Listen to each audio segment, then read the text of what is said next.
जय हिंद दोस्तों, मैं मानिक नायक आप सबको अपने YouTube चैनल पर वेलकम करता हूं। आज BPSC 70 प्रीलिम्स के रिगार्डिंग एल्यूटेरिया के 5000 MCQ सीरीज का सेट नंबर 18 को यहाँ पे डिस्कस करने वाले हैं। चलिए स्टार्ट करते हैं। स्टार्ट करने से पहले थोड़ा हम अपने मेंस के फ्री आंसर राइटिंग प्रोग्राम के बारे में डिस्कस करना चाहते हैं, जो आज आपको क्वेश्चन दिया गया है।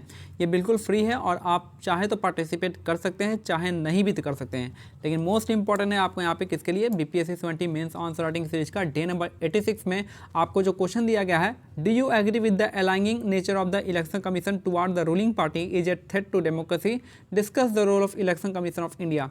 यानी क्या आप इस बात से सहमत हैं कि चुनाव आयोग का सत्तारूढ़ दल के प्रति झुकाव लोकतंत्र के लिए खतरा है? तो भारत के चुनाव आयोग की भूमिका पर चर्चा करना है यहाँ पे। इस क्वेश्चन का आंसर आपको 38 मार्क्स में लिखना है और हमारे टेलीग्राम चैनल पर कल शाम 7:30 बजे से लेकर 8 बजे तक में आपको अपलोड करना होगा। टेलीग्राम चैनल का लिंक दे रखा है आपको येलो कलर में @BPSC_my_notes। अगर आपको टेलीग्राम चैनल का लिंक नहीं मिलता है तो आप हमें 6200922032 पे मैसेज कर सकते हैं। टेलीग्राम या व्हाट्सएप पे आपको डायरेक्ट लिंक सेंड कर दीजिएगा, आप डायरेक्टली ज्वाइन हो जाएंगे। ठीक है, चलिए स्टार्ट करते हैं अपने प्रीलिम्स के 1 नंबर क्वेश्चन को, यानी प्रीलिम्स के टारगेट पे हम लोग चलते हैं। पहला क्वेश्चन देखेंगे हम लोग।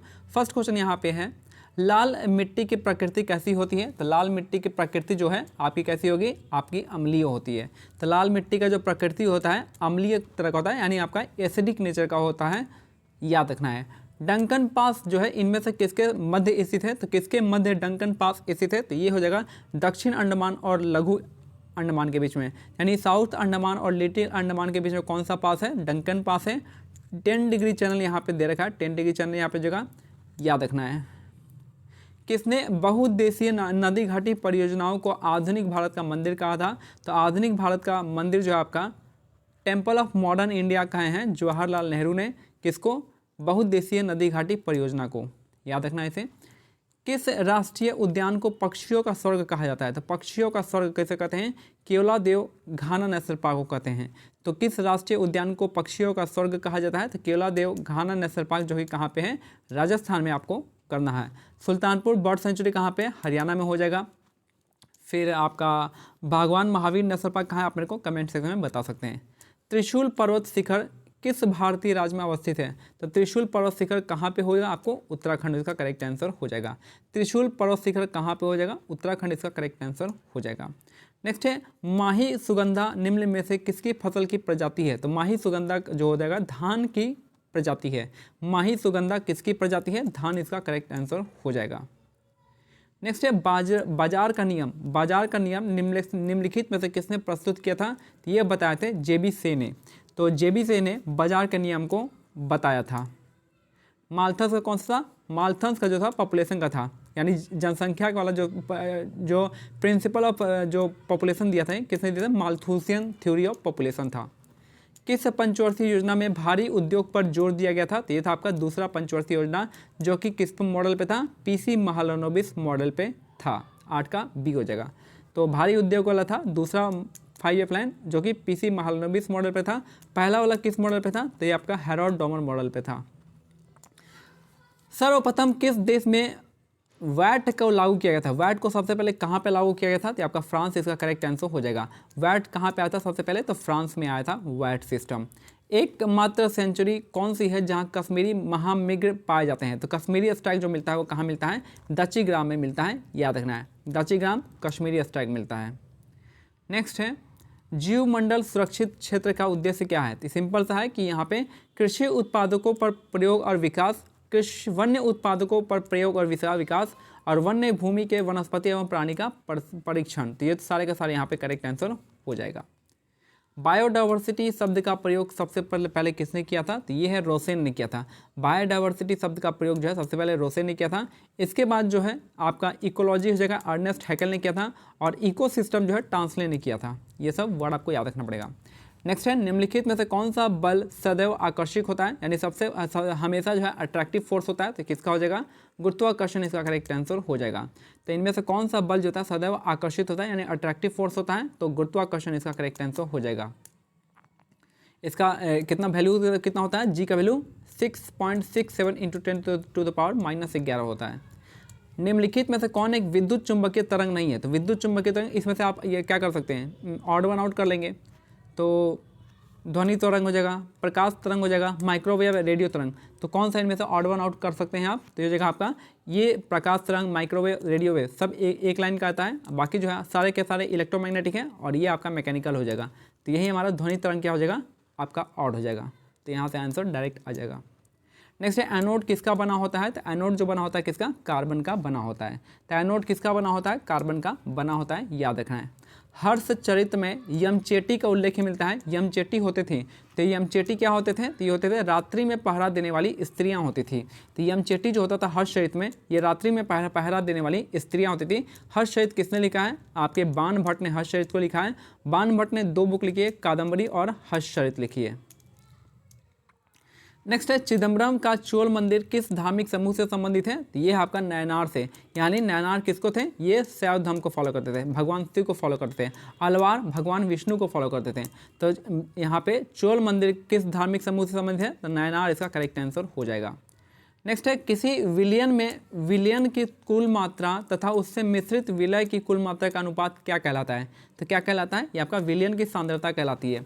किसी विलयन में विलयन की कुल मात्रा तथा उससे मिश्रित विलय की कुल मात्रा का अनुपात विलयन की सांद्रता कहलाता है। यानी निलंबन कणों का आकार कितना होता है, यानी सस्पेंशन का जो होता है आकार वो कितना होता है? तो वो हो जाएगा आपका 10⁻⁻5 से लेकर 10⁻⁻7 सेंटीमीटर के बीच में होता है। याद रखना 10⁻⁻5 से 10⁻�7। नेक्स्ट है अम्ल क्रियाशील धातुओं के साथ अभिक्रिया करके निम्नलिखित में से कौन सा गैस उत्पन्न करता है? यहाँ पे धातुओं के साथ बोला है, क्रियाशील धातुओं के साथ कौन सा निकालेगा? हाइड्रोजन गैस निकालेगा। अगर भी कार्बोनेट के साथ रिएक्ट करेगा तो CO2 निकालेगा। तो कार्बोनेट के साथ रिएक्ट करेगा तो CO2 निकालेगा। लेकिन यहाँ पे क्या कर रहा है, यहाँ पे धातुओं के साथ रिएक्ट कर रहा है तो आपका हाइड्रोजन गैस निकालेगा।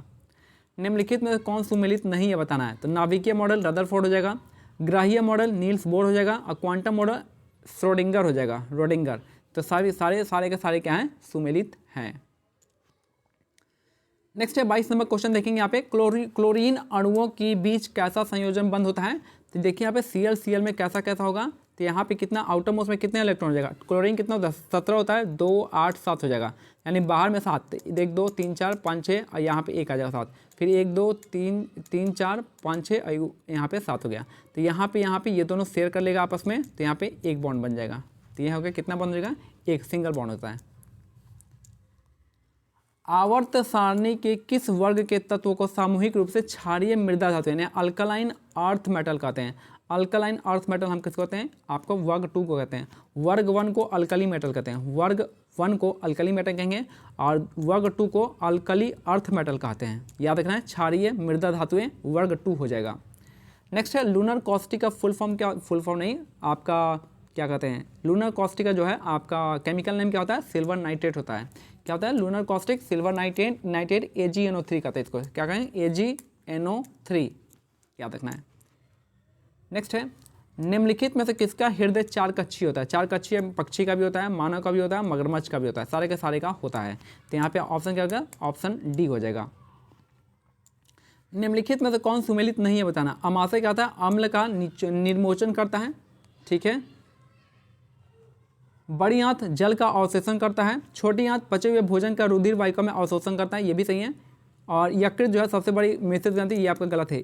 सबसे बड़ी मिश्रित ग्रंथि कौन सी है? पैंक्रियाज होता है, ना कि यकृत होता है। तो ऑप्शन डी यहाँ पे गलत हो जाएगा।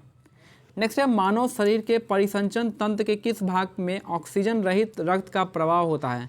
तो ऑक्सीजन रहित रक्त का प्रवाह कहाँ पे होता है? ये हो जाएगा आपका किसमें? तो ये आपका महाशिरा इसका करेक्ट आंसर हो जाएगा। महाशिरा में ऑक्सीजन रहित रक्त का प्रवाह होता है। वाष्पोत्सर्जन के लिए पौधे की निम्नलिखित रचनाओं में कौन जिम्मेदार है? वाष्पोत्सर्जन में पौधे की निम्नलिखित रचनाओं में से कौन जिम्मेदार होता है? तो आपका स्टोमेटा होता है। यही इसी के क्षेत्र से आपका क्या होता है?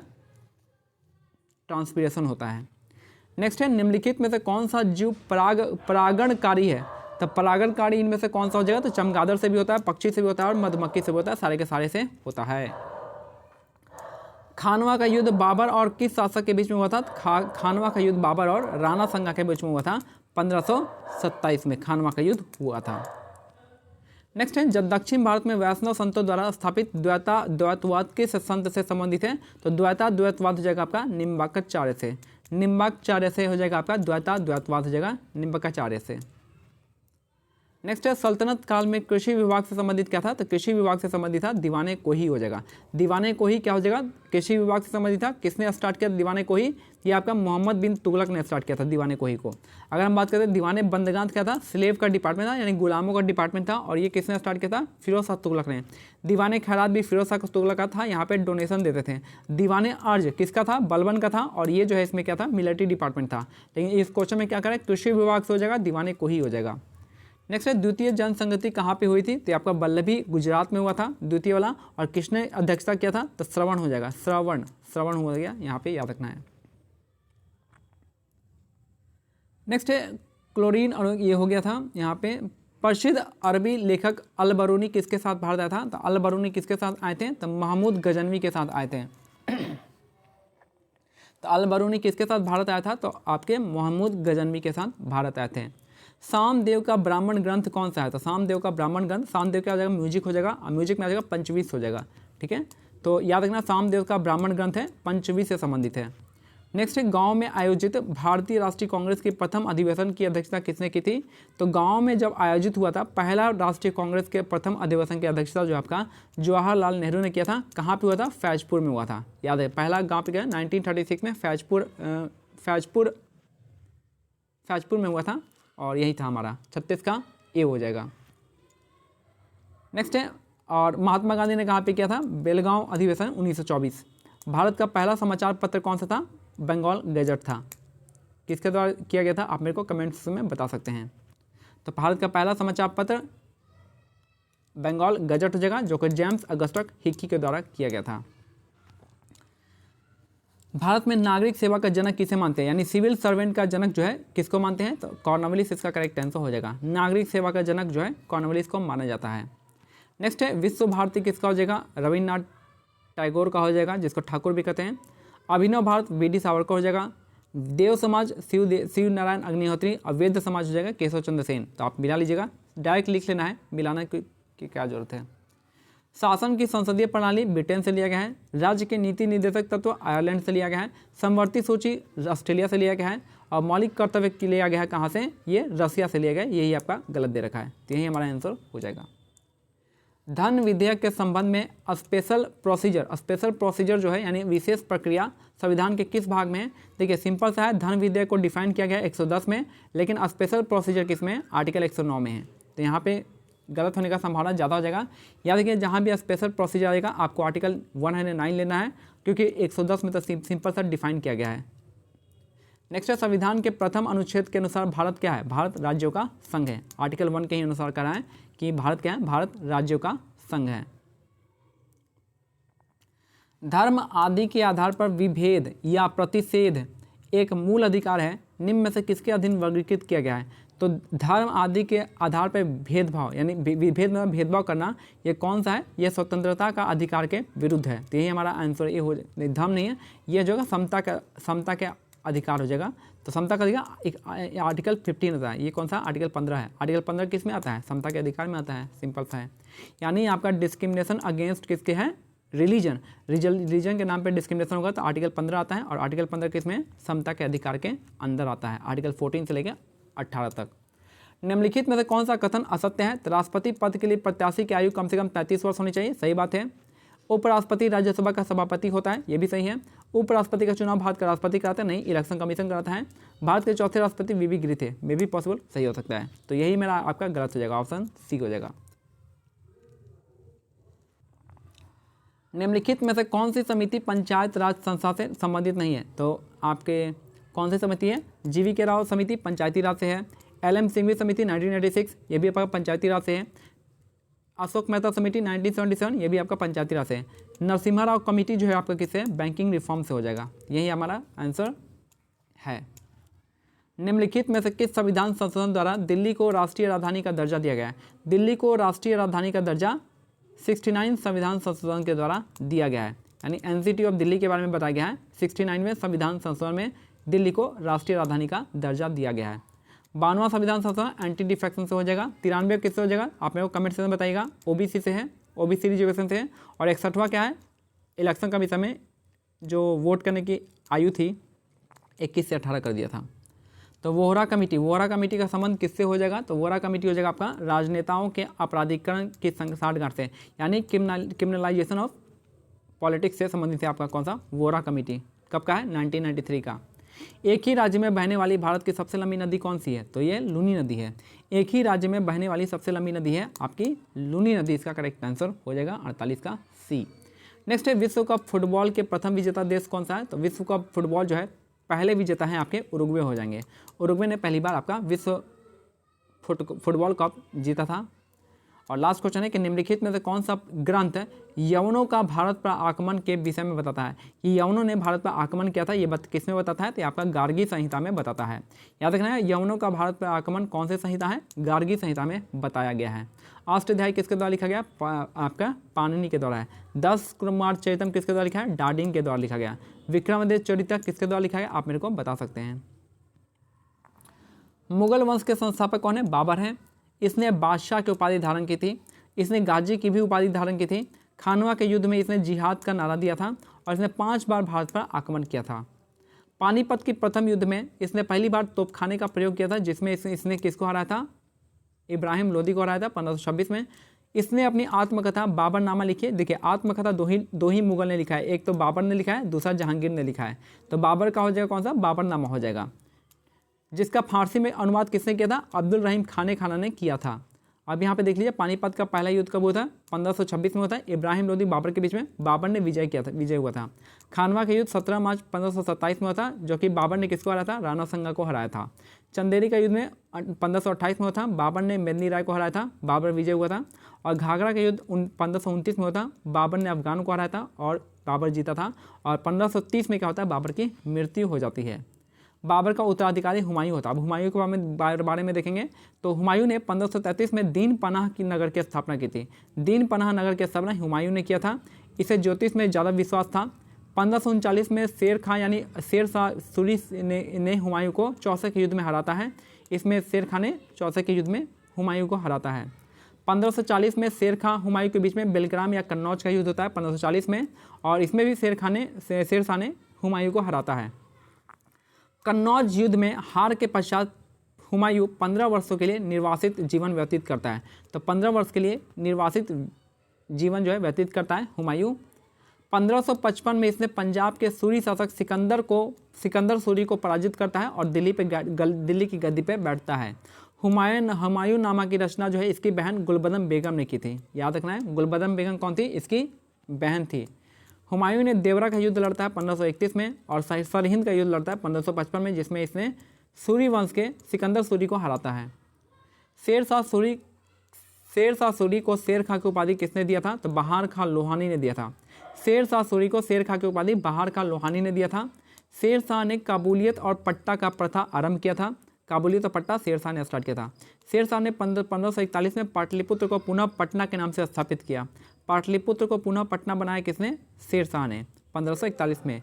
इसने किला ए कुन्हा नामक मस्जिद की स्थापना भी करवाई थी। किला ए कुन्हा मस्जिद की स्थापना करवाई थी। तो ये मेरा आज का सेट कंप्लीट होता है। मिलते हैं अगले सेट में, तब तक के लिए क्या करना है, टेलीग्राम चैनल का लिंक दिया हुआ है, आप उसको ज्वाइन कीजिएगा और आंसर राइटिंग का जम के प्रयास कीजिए। जय हिंद।